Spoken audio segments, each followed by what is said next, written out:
Living Carbon est une société d'intérêt public dont la mission est d'équilibrer de manière responsable le cycle du carbone de la planète en utilisant le pouvoir inhérent des plantes. Ce que vous venez d'entendre, c'est une pub d'une nouvelle start-up états-unienne, Living Carbon.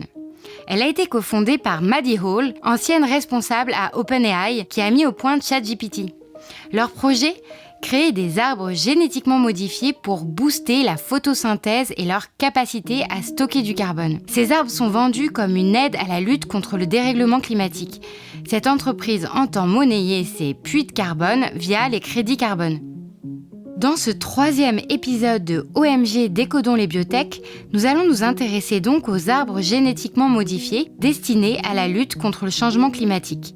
Comment fonctionnent-ils ? En quoi sont-ils des super puits de carbone ?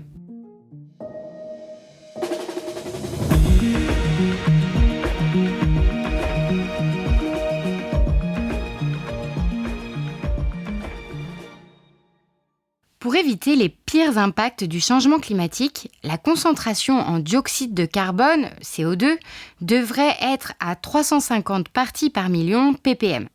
Aujourd'hui, nous sommes déjà à 423 ppm. Pour atteindre la neutralité carbone et freiner le dérèglement climatique, 2 pistes coexistent. Réduire nos émissions de gaz à effet de serre et modifier les écosystèmes pour qu'ils absorbent plus de CO2. Interrogé par Radio France en 2024, François Gémenet, membre du GIEC, groupe d'experts intergouvernemental sur l'évolution du climat, nous apprend une nouvelle inquiétante. Les puits de carbone naturels, c'est-à-dire l'ensemble des écosystèmes, les sols, les forêts, les océans, qui stockent du carbone sur le temps long, ne fonctionnent plus aussi bien qu'autrefois. Nous avons fait lire ces propos. En 2023, ces puits de carbone n'ont quasiment rien absorbé, autour de 2 milliards de tonnes de CO2, alors qu'ils en avaient absorbé plus de 9 milliards en 2022. Des multinationales ou des start-up fourmillent de solutions technologiques pour améliorer l'absorption du gaz carbonique. Le secteur des biotechnologies n'est pas en reste. Plantes qui gèrent mieux l'azote ou arbres à croissance rapide, par exemple. Et c'est une histoire qui remonte au tout début de l'idée de créer un marché carbone.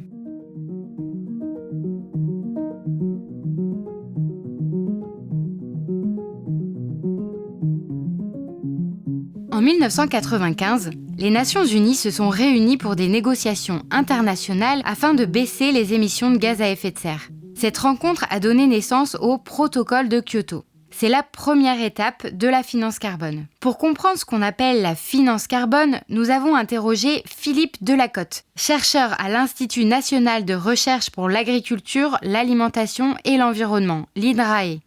Le protocole de Kyoto a mis en place les mécanismes de développement propre. Ces mécanismes, c'était un petit peu les ancêtres de la compensation carbone. Et au sein de ces mécanismes, l'idée, c'était que les entreprises des pays industrialisés financent des projets de réduction d'émissions dans les pays du Sud. Donc l'idée derrière ça, c'était d'amener des financements des pays du Nord vers les pays du Sud. Petit à petit est née l'idée de créer un marché du carbone. Et l'outil qui a été proposé est le crédit carbone volontaire. Les crédits carbone volontaires, qu'est-ce que c'est ? Ce sont des mécanismes de finance qui permettent d'apporter là aussi des financements dans les secteurs qui ont besoin de financement pour assurer leur transition. Imaginons un projet qui vise à réduire la déforestation dans une région d'Amazonie. Le porteur de projet peut demander à un certificateur privé, par exemple Verra, de certifier les baisses d'émissions liées à la baisse de la déforestation. Donc, en contrepartie, si Verra estime que le projet a bien permis de réduire la déforestation et donc de réduire les émissions de gaz à effet de serre, elle va octroyer à ce projet des crédits carbone. Et ensuite, ces crédits carbone vont pouvoir être vendus à des entreprises qui veulent intégrer ces crédits dans leur stratégie climatique. Le marché mondial du crédit carbone a été évalué à 1,7 milliard de dollars en 2024 et devrait augmenter de 25% entre 2025 et 2034 d'après GM Insight. Et les entreprises se sont emparées de cette opportunité. Ainsi, en 2003, lors d'une des premières conférences des parties, ou COP, les multinationales ont réussi à inclure les OGM dans ces fameux mécanismes de développement propre. Christophe Noisette, journaliste qui travaillait déjà pour InfoGM, nous raconte. Le 12 décembre 2003, lors de la réunion du protocole de Kyoto qui s'est tenue à Milan, en Italie, a été adoptée en plénière l'idée que les arbres génétiquement modifiés pour mieux stocker le carbone puissent être reconnus officiellement comme des puits de carbone et ainsi être éligibles au crédit carbone. Il a simplement été demandé que les pays qui autorisent des arbres génétiquement modifiés s'engagent à en évaluer les risques. En 2012, une première modification génétique a été éligible au crédit carbone.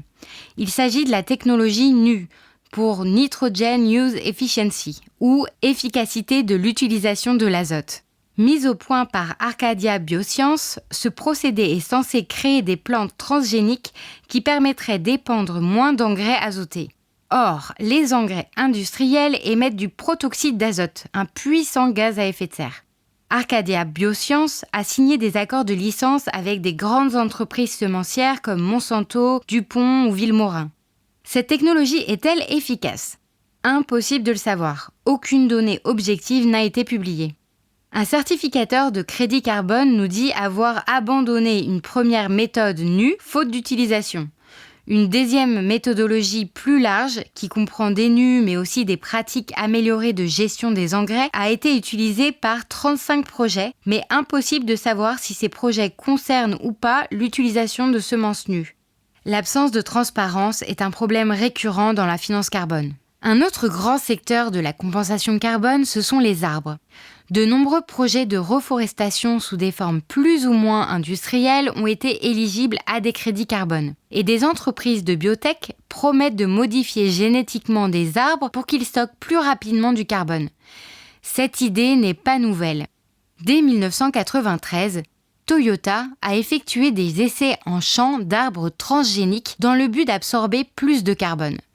Le WWF écrivait en 1999 que les scientifiques de Toyota avaient bien observé une augmentation du stockage du carbone, mais également une augmentation de la consommation d'eau qu'ils ont jugée inacceptable. Nous reviendrons sur ce phénomène biologique un peu plus loin dans cet épisode. Toyota croit pourtant encore à cette idée et investit aujourd'hui dans Living Carbon.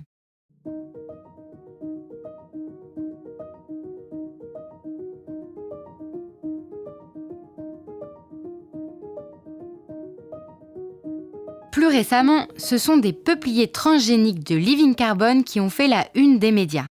Living Carbon rend possible de nouveaux projets de carbone forestier, en fournissant un produit biologiquement supérieur qui capte une quantité de carbone prévisible et vérifiable plus élevée que les arbres contrôlés. Nous créons des projets de boisement, de reboisement et de revégétalisation pour les propriétaires fonciers, tout en répondant à la demande de compensation carbone de haute qualité et à moindre coût. Afin d'augmenter la capacité de l'arbre à stocker du carbone, cette entreprise entend améliorer la photosynthèse des arbres, en réduisant leur photorespiration. Mais avant d'analyser ces arbres, prenons un peu de distance avec l'équation arbre égale puits de carbone. Cyril Dutèche, chercheur à l'INRAE en biologie évolutive et en pathologie forestière, modère en effet cette évidence. La question de planter des arbres pour stocker du carbone paraît une solution de bon sens à première vue, mais qu'en fait, quand on regarde dans les détails, ces plantations posent un certain nombre de questions et on les pose en général pas vraiment. Le comment on plante est effectivement une question, parce que assez souvent ces plantations, c'est des plantations de type industriel, donc il y a souvent un gros travail du sol, et on sait aujourd'hui que le sol est aussi un élément important pour les écosystèmes terrestres de stockage du carbone. Et quand on travaille ce sol, en fait, on peut amener à finalement relarguer du CO2 d'une façon importante. Là encore, avant d'entrer dans le détail, nous avons parlé à Annick Bossu, professeure en sciences de la vie et de la terre à la retraite, qui suit de près la problématique des biotechnologies depuis 30 ans, notamment en tant qu'administratrice d'InfoGM. Elle tient à replacer cette expérience dans le temps long de l'évolution. Il faut savoir que la photosynthèse, c'est une des fonctions qui est apparue le plus tôt dans l'histoire de la Terre. Il y a plus de 3 milliards d'années qu'est apparue la photosynthèse. De cette photosynthèse dépend tout le développement de la vie ultérieure. En gros, ce qu'elle nous dit, c'est que jouer sur une telle fonction est loin d'être anodin et qu'il serait bon de prendre quelques précautions. Alors, Living Carbon veut améliorer la phytorespiration. Mais de quoi s'agit-il précisément ?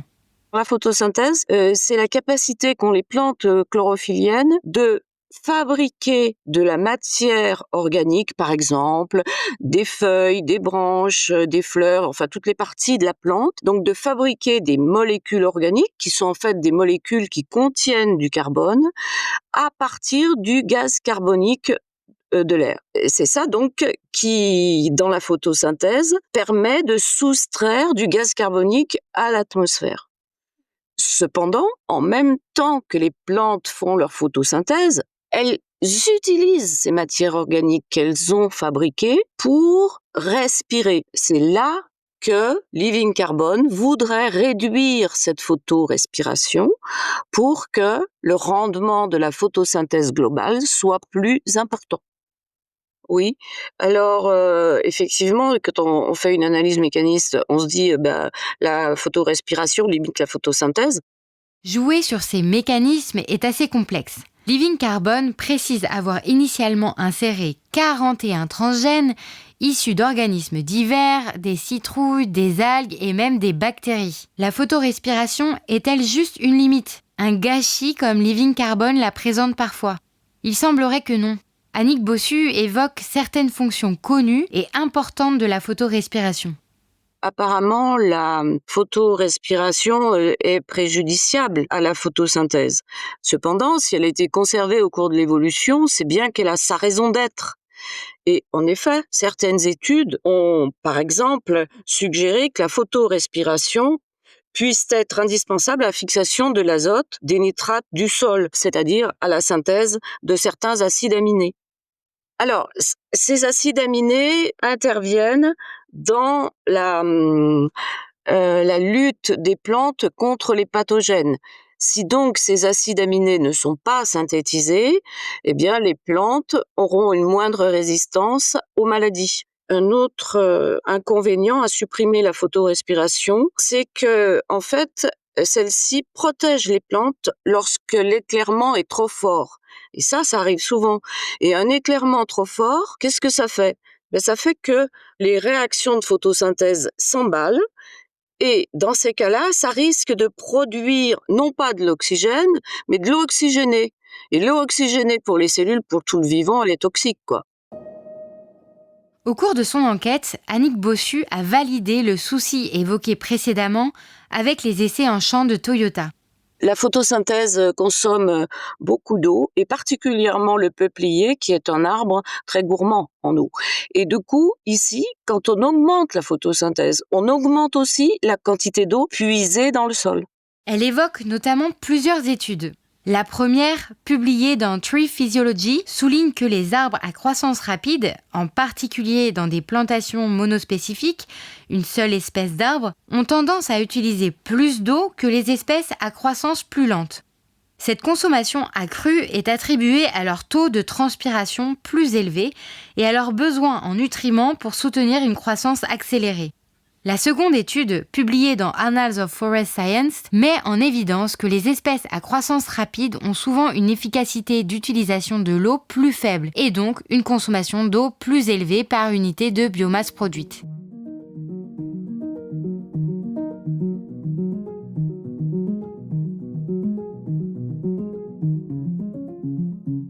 Plus généralement, un certain nombre de risques environnementaux liés aux arbres génétiquement modifiés sont similaires à ceux des plantes génétiquement modifiées, mais de façon amplifiée.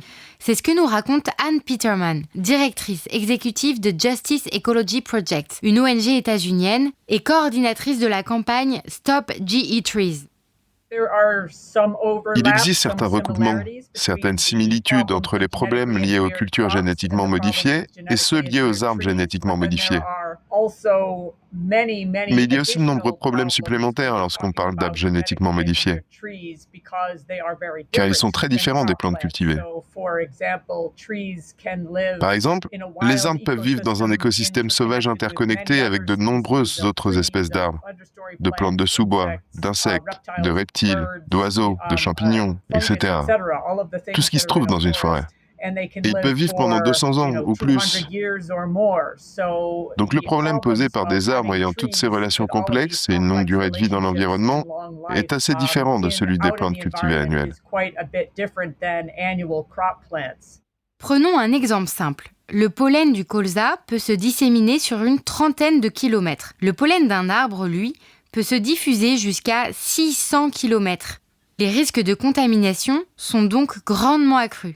Cyril Dutèche de l'INRAE nous dit encore par rapport aux peupliers OGM: la diffusion du transgène dans les populations naturelles de peupliers est vraiment très problématique parce qu'on ne sait pas du tout, dans des conditions naturelles, avec toutes les interactions que ça a, ce que ça peut donner, quoi. Et les peupliers, en fait, s'hybrident très facilement. Et il y a beaucoup de peupliers, d'espèces de peupliers en Amérique du Nord. Et ce sont en plus des espèces extrêmement importantes pour les ripisylves, très, très sensibles, qui sont déjà donc les ripisylves, ces écosystèmes au bord des rivières, hein, qui sont déjà des écosystèmes extrêmement fragilisés par les activités anthropiques aujourd'hui. Le dernier point de vigilance, c'est la toxicité potentielle du pollen produit par ces arbres pour les insectes.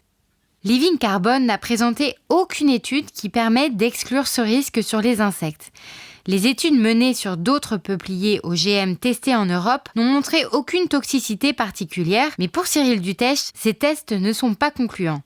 Moi, j'ai été frappé pour les quelques articles que j'ai lus d'évaluation. C'est des tests qui sont faits assez rapidement et c'est les fameux tests de toxicité assez généraux qui sont déjà remis en cause plus largement, qui sont souvent liés à des tests de toxicité aiguë, c'est-à-dire qu'on regarde si l'insecte il meurt rapidement ou pas.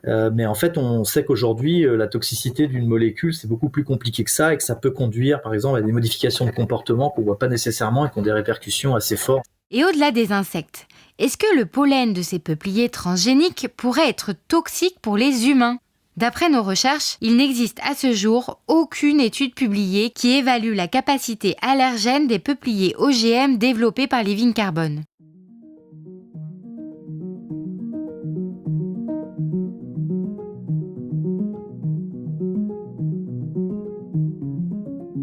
La question qui se pose, au-delà des risques environnementaux et sanitaires, est celle de la fragilité de ces arbres. En effet, pour que ces arbres soient des alliés durables dans la lutte contre le changement climatique, ils doivent avoir une certaine résilience pour ne pas relâcher aussitôt le carbone stocké.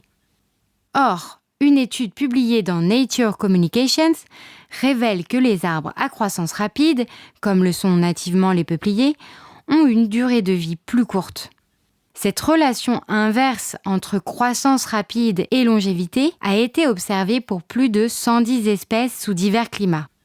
En moyenne, une augmentation de 50% de la croissance précoce réduit la durée de vie de l'arbre de 23%. Cette dynamique suggère que les arbres génétiquement modifiés, pour croître encore plus vite, pourraient mourir encore plus jeunes et donc libérer rapidement le carbone stocké. Cyril Dutèche, que vous venez d'entendre, apporte d'autres éléments qui montrent que ces arbres génétiquement modifiés sont plus fragiles. Quand on modifie l'expression d'un gène, soit dans sa quantité, soit dans sa qualité, on peut se retrouver du fait de l'interaction des chaînes métaboliques dans un organisme à finalement bouger d'autres fonctions. On a des cas aussi quand on modifie la croissance d'un organisme en le faisant pousser plus rapidement, on peut arriver à diminuer ses capacités de résistance à des sécheresses ou des ravageurs diverses. Il donne un exemple avec un essai en Europe de peupliers transgéniques. Ils avaient modifié la régulation des gènes pour produire moins de lignine de façon à rendre les peupliers plus intéressants pour l'industrie papetière. En fait, leurs essais montraient que ces peupliers poussaient moins, en fait, parce que la zone qu'ils avaient dérégulée pour la production de lignine avait des conséquences sur la formation des vaisseaux de sève élaborés. Ils étaient moins bien formés et du coup, l'arbre semblait probablement dysfonctionner. Un autre phénomène biologique qu'il faut avoir en tête est celui du compromis évolutif. En gros, et pour faire simple, tout être vivant a une certaine quantité de ressources disponibles. Il va être obligé de choisir d'investir ses ressources dans une fonction ou une autre. Si on pousse un organisme à croître très rapidement et qu'on ne lui fournit pas les quantités de ressources nécessaires, que ce soit l'eau, les intrants, voire la lumière, eh bien, il va y avoir un compromis et la fonction qui est favorisée sera réalisée au détriment d'autres fonctions, donc par exemple de la production de métabolites secondaires, typiquement, qui sont souvent très utiles à résister à des ravageurs, par exemple. Ajoutons une dernière fragilité, qui concerne de nombreuses plantations industrielles, OGM ou non. C'est la capacité de résistance aux maladies et ravageurs.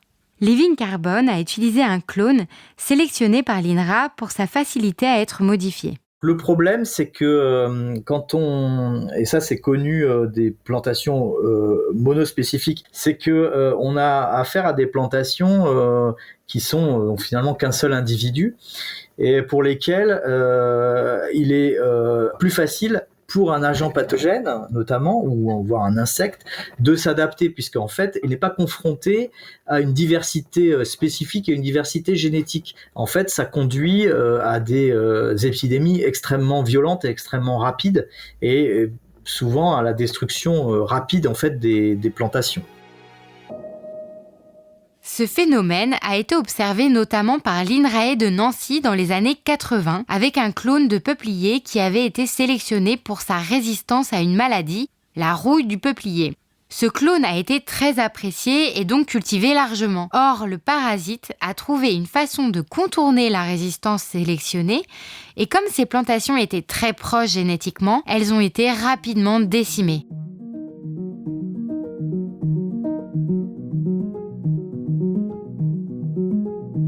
Ok, donc il y a de sérieux doutes sur l'intérêt de plantation d'arbres OGM pour stocker du carbone, du fait notamment de leur plus grande fragilité.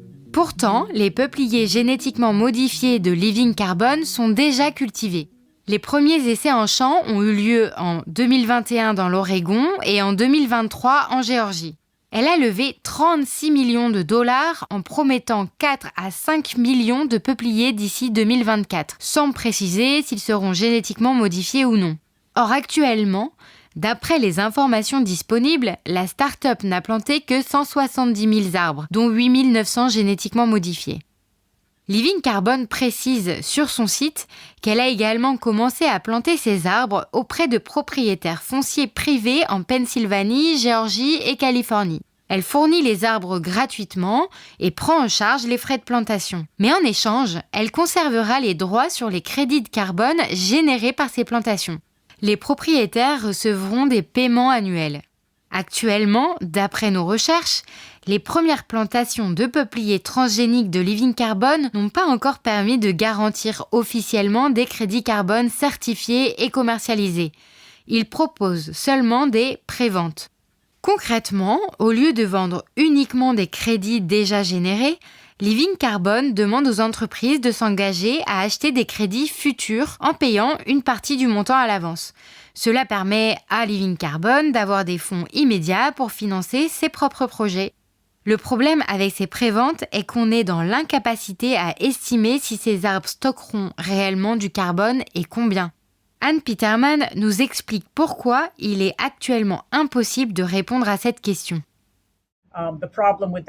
Le problème, c'est qu'il n'y a aucun moyen de savoir comment ces peupliers se comporteront une fois qu'ils seront dans les écosystèmes sauvages ou adjacents aux écosystèmes sauvages. La preuve de concept, c'est-à-dire la preuve que ces arbres fonctionnent réellement, n'existe pas vraiment. Ils ne l'ont fait que dans des serres. Ils ne savent donc pas ce qui se passera lorsqu'ils les introduiront dans la nature. Autrement dit, le passage du laboratoire contrôlé à la nature où de nombreux paramètres ne sont pas modélisables pourrait décevoir les espoirs de Living Carbon. Mais revenons-en au crédit carbone. Cette entreprise, comme nous l'avons déjà dit, joue sur plusieurs tableaux. Actuellement, Living Carbon mène un projet de reboisement dans l'Ohio sur 24 hectares et il est clairement mentionné qu'aucun arbre génétiquement modifié ne sera planté. Ce projet lui rapporte déjà concrètement des crédits carbone certifiés par Verra. En avril 2025, Microsoft s'est engagé à acheter 1,4 million de tonnes de crédits carbone à Living Carbon pour un projet de reforestation mené sur un peu plus de 10 000 hectares de terres minières dans la région des Appalaches. Ces crédits carbone sont, eux, certifiés par Isométrique. Nous estimons que sur cette surface, entre 15 et 20 millions d'arbres devront être plantés. De quel type d'arbre s'agit-il ? Impossible de le savoir. En tout cas, Isométrique n'a pas exclu explicitement les arbres OGM de sa méthodologie. L'information est d'autant plus difficile à obtenir que les agences états-uniennes ont considéré que ces peupliers transgéniques pouvaient être plantés sans autorisation et aucune obligation de tenir un registre public n'est exigée.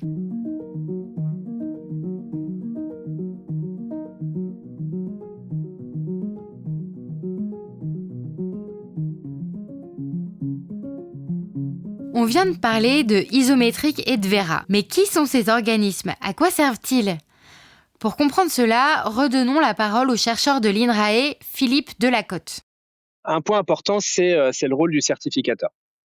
Les certificateurs, par exemple, Verra, c'est le plus connu. Donc, une entreprise comme Verra, elle propose tout un ensemble de méthodologies. Donc, c'est-à-dire qu'un porteur de projet qui veut, par exemple, mener un projet de reforestation, il va aller regarder dans le catalogue, entre guillemets, des méthodologies proposées par Verra. Et ensuite, il va monter un dossier en essayant de suivre cette méthodologie pour montrer, en effet, que le projet a permis soit de réduire les émissions, soit d'augmenter la capture du carbone de l'atmosphère. Mais il existe plusieurs certificateurs et tous n'ont pas les mêmes exigences. Philippe Delacote évoque le label français bas carbone. La méthodologie du label bas carbone est relativement exigeante en termes d'éviter justement les monocultures et d'avoir des plantations qui sont suffisamment diversifiées. On peut imaginer que pour certains autres certificateurs, les méthodologies sont un petit peu moins regardantes sur la diversité des arbres qui vont être plantés. Et ça peut faire courir le risque, oui, de planter des forêts de type monospécifique et donc avec assez peu d'intérêt en termes de biodiversité. On peut plutôt parler de champs d'arbres plutôt que de forêts. Et un des problèmes, c'est que les entreprises de certification ont besoin d'attirer des clients. Finalement, plus vous allez avoir des méthodologies qui vont être exigeantes, plus elles vont être difficiles à suivre. Et donc, moins les porteurs de projets risquent d'y adhérer. Les exigences des certificateurs sont-elles donc tirées vers le bas ? Et à l'autre bout de la chaîne, les entreprises qui achètent ces crédits carbone pour compenser leurs émissions de gaz à effet de serre, regardent-elles la qualité des méthodologies ? Généralement, les crédits carbone sont achetés à moins de $10 la tonne, ce qui est vraiment des prix très faibles. Et donc, on peut se poser la question, est-ce que les entreprises qui achètent des crédits carbone, elles vont aller vers du moins 10 ans, donc elles vont essayer d'aller acheter des crédits au coût le plus bas possible, sans forcément être très intéressées par la qualité réelle de ces crédits. Nous ne savons pas comment Living Carbon a calculé le carbone stocké dans ces arbres. En effet, pour cela, il faudrait en théorie que les arbres vivent leur vie entière. Or, les essais menés sont récents, comme nous l'avons vu précédemment. Au-delà de cet exemple précis, Philippe Delacote estime que c'est l'ensemble de l'évaluation de l'efficacité du marché carbone qui laisse à désirer. Il insiste sur la surévaluation des projets et évoque des études qui remettent en cause l'efficacité réelle des projets REDD+, pour réduire la déforestation. Les projets REDD+, sont des crédits carbone plus spécifiquement dédiés aux projets forestiers. Les méthodologies qui sont souvent appliquées, c'est celle-ci, c'est de regarder l'évolution du couvert forestier dans la zone qui est traitée par un projet REDD+, et puis de la comparer avec une zone contrôle, c'est-à-dire une zone qui présente des caractéristiques similaires à la zone de traitement, mais qui, elle, n'est pas traitée. Et souvent, quand on compare les résultats de ces résultats académiques avec l'octroi effectif de crédit carbone par les certificateurs, on trouve une différence qui est relativement importante. Très souvent, les crédits carbone liés à la déforestation évitée surévaluent fortement la déforestation évitée réelle. Il y a beaucoup d'études qui montrent qu'il y a une surallocation de crédits par rapport aux réductions réelles d'émissions de gaz à effet de serre. Par exemple, il y a le papier le plus connu, c'est un article de West et de ses co-auteurs en 2023 dans Science. Et cet article a montré que, selon eux, 90% des crédits ne sont pas liés à des réductions d'émissions effectives. Dit autrement, un crédit carbone ne correspond pas nécessairement à une tonne de carbone qui n'aura pas été émise dans l'atmosphère. Il est très difficile de mener des études indépendantes pour évaluer le réel impact de ces projets et des crédits carbone qui leur sont liés, du fait d'une réelle opacité sur ce marché. Il n'y a pas de registre, par exemple, global qui permette de tracer complètement le parcours d'un crédit carbone de sa création jusqu'à l'entreprise qui va l'utiliser avec la répartition de la valeur.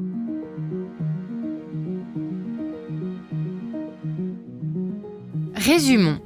Non seulement les mécanismes de compensation carbone ne sont pas toujours efficaces pour lutter contre le changement climatique, mais en plus, ils peuvent être utilisés pour financer des arbres OGM dont on ne connaît ni l'efficacité, ni la pérennité, ni les conséquences sur les écosystèmes naturels. En enquêtant, nous découvrons que ces crédits carbone financent aussi des entreprises qui veulent promouvoir les arbres génétiquement modifiés pour la filière papier et bois. Ça se passe au Brésil, où l'entreprise Suzano cultive de vastes monocultures d'eucalyptus, parfois sur d'anciennes forêts. Pour le moment, il s'agit d'eucalyptus conventionnels. Pourtant, dès 2012, Futuragine, une filiale de Suzano, a mené des essais en champ avec des eucalyptus transgéniques modifiés pour tolérer du Roundup et produire plus de bois. Et la filiale a reçu en avril 2015 une autorisation de les cultiver. Or, Suzano a réussi à obtenir des crédits carbone pour ses monocultures d'eucalyptus. Anne Peterman, de Justice Ecology Project, nous raconte. Dans le cas de Suzano Timber Company au Brésil, ils collectent des fonds grâce au crédit carbone pour étendre leur plantation d'eucalyptus. Ils sont donc en train de développer des plantations d'eucalyptus tolérantes aux herbicides et résistantes aux insectes. Parallèlement, ils étendent leurs plantations existantes, sans OGM, et utilisent des crédits carbone pour cela. À l'avenir, lorsqu'ils seront prêts, ils auront les permis pour les arbres génétiquement modifiés. Mais ils affirment ne pas encore les planter. Mais ils pourraient le faire et obtenir des crédits carbone pour ces mêmes raisons, leur croissance rapide et leur stockage de carbone. Or, que se passe-t-il ? Ce que nous avons constaté lors de notre délégation au Brésil en 2023, c'est qu'ils détruisent les forêts indigènes existantes, notamment la forêt du Cerrado, au profit de l'agrandissement de ces plantations d'eucalyptus. Nous avons donc cette biodiversité très riche en carbone, de riches forêts indigènes appelées Cerrado, et ils les détruisent, éliminant tout le carbone des arbres, perturbant le sol, libérant tout ce carbone et en installant ensuite ces plantations d'arbres à courte durée de vie qui nécessitent d'énormes quantités d'eau, d'herbicides, d'engrais, etc. Et tout cela est très négatif pour le climat, bien sûr. Mais ils peuvent obtenir un financement carbone pour cela, car ils disent que ce sont des arbres à croissance rapide. Et dans ce cas, étant donné que la finalité est de produire de la pâte à papier, le stockage du carbone va être de très courte durée. Cyril Dutèche, de l'INRAE, évoque aussi ce risque. Ces arbres OGM, on trouve l'argument de dire oui, vous voyez, ça va nous permettre de fixer du carbone, mais au fond, on peut se dire surtout que ça va favoriser un type de sylviculture très productiviste pour produire du bois rapidement. C'est clairement une dérive de la finance carbone que Philippe Delacote de l'INRAE nous explique. Dans le monde des crédits carbone, en théorie, pour recevoir un crédit carbone, il faut prouver que le projet n'aurait pas pu être mis en œuvre sans l'octroi de crédit carbone. Donc, dans le cas de plantations de bois monospécifiques qui ont une destination ensuite d'être utilisées dans l'industrie, que ce soit de l'ameublement, de la papeterie ou autre, il est en théorie nécessaire de montrer que ces modèles n'auraient pas été rentables sans le recours au crédit carbone. Donc, en théorie, la règle d'additionnalité est celle-ci. On peut imaginer que dans un certain nombre de cas, ces plantations monospécifiques auraient été rentables même sans la finance carbone. Quand on va acheter des crédits carbone qui sont issus de projets forestiers, donc que ce soit des projets de déforestation évitée ou des projets de replantation, on a ce qu'on appelle un risque de non-permanence. Que les arbres, à un moment, ils sont susceptibles d'être exploités ou ils sont susceptibles de mourir. Ils sont exposés aussi à beaucoup d'aléas, ça peut être des tempêtes, ça peut être des feux de forêt. Il y a un grand nombre de risques finalement qui menacent la permanence du carbone qui est séquestré par les projets forestiers. Et rappelons-nous que Cyril Dutèche, notamment, nous parlait de la plus grande fragilité des arbres OGM à croissance rapide.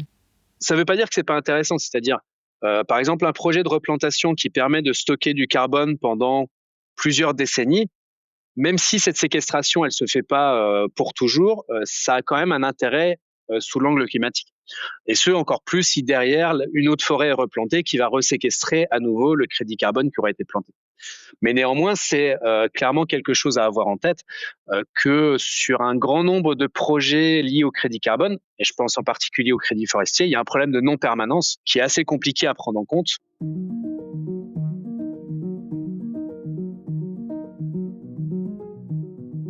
Les arbres OGM sont pour le moment peu développés, que ce soit pour en faire des puits de carbone, de la pâte à papier ou des agrocarburants.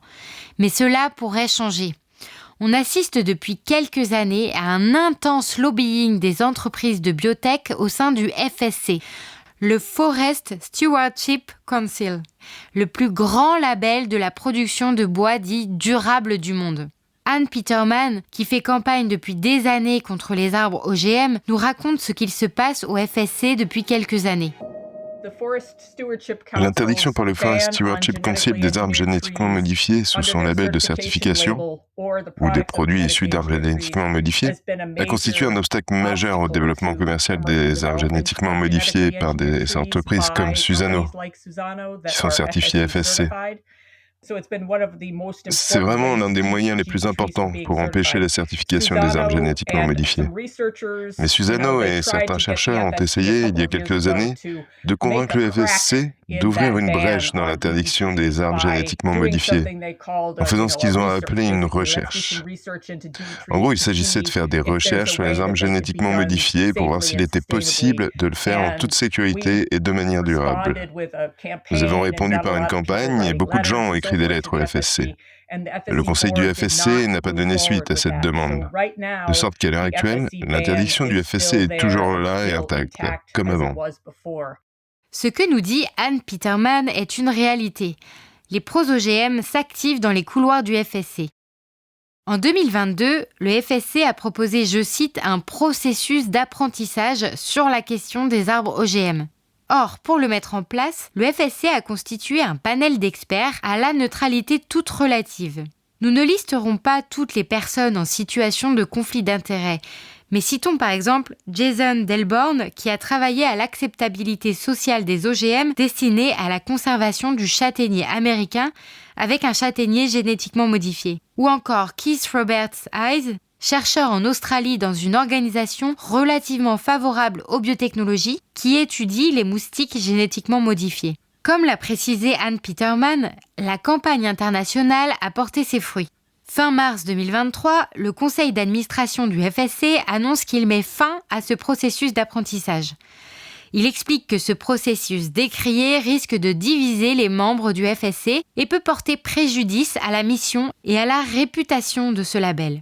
Mais le FSC travaille déjà avec Suzano en certifiant certaines de ses plantations.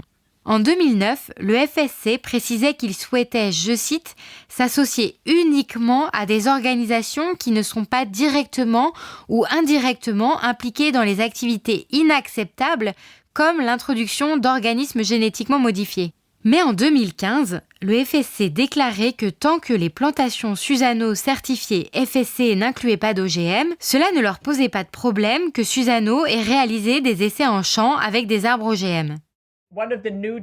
L'une des nouvelles orientations que prend l'industrie des arbres génétiquement modifiés pour tenter de contourner les réglementations, y compris potentiellement le FSC, consiste à utiliser ce qu'on appelle l'édition génétique au lieu de la transgénèse.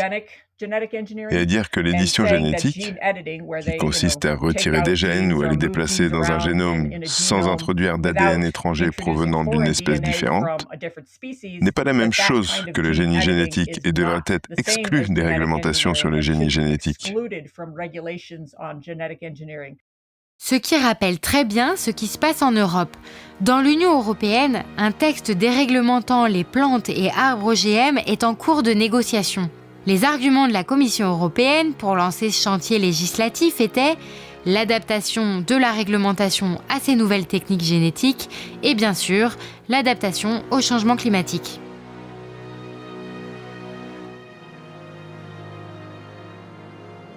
Dans ce nouvel épisode, on comprend donc qu'on peut avoir de sérieux doutes sur la capacité des arbres à croissance rapide à constituer des puits de carbone efficaces. Et même s'ils arrivaient à créer des super arbres capteurs de carbone et à régler les problèmes des marchés du crédit carbone pour éviter la monoculture, etc. Philippe Delacote nous rappelle un fait intéressant. La quantité de carbone qui peut être échangée sur les marchés, ça représente en tous les cas une assez faible part des émissions totales au niveau de la planète. Donc, c'est-à-dire que même si on arrive à avoir des mécanismes de crédit carbone qui seraient très efficaces et très robustes, ce serait juste un élément de solution parmi beaucoup d'autres interventions à mettre en œuvre. Les OGM pour sauver le climat n'est donc pas une idée isolée. Elle se situe dans une vision démiurgique du monde. Nous aurions aussi pu vous parler de la géo-ingénierie, un ensemble de technologies récentes et vertigineuses qui consiste tout simplement à modifier le climat à grande échelle. Il s'agit par exemple de capturer du carbone de l'air pour l'injecter dans la roche, de lancer du soufre dans l'atmosphère pour refroidir la température terrestre, ou encore de répandre du fer dans l'océan pour doper le phytoplancton. Mais avant de prétendre améliorer la nature, on pourrait déjà commencer par valoriser des pratiques paysannes et agroécologiques qui permettent au sol de stocker naturellement et efficacement le carbone, et cela sans brevet, sans marché financier. Vous venez d'entendre OMG Décodons les biotech, le podcast du média indépendant InfoGM. Ce podcast a été réalisé par Charlotte Coquart et Christophe Noisette avec le soutien technique de Blink et en particulier Pierre-Henri Samion et Rémi Sanaka. La musique originale a été réalisée par Julien Fauconnier de Studio Time. Merci à toute l'équipe d'InfoGM et en particulier à Hélène Torgman, Antoine Vépierre et Sylvain Willig. Nous tenons à remercier les bailleurs qui nous ont permis de réaliser ce podcast, les fondations Ecotone, Olga et Nature et Découverte et le ministère de la Culture. Pour en savoir plus sur les OGM et les biotechnologies, retrouvez toutes nos infos sur infogm.org.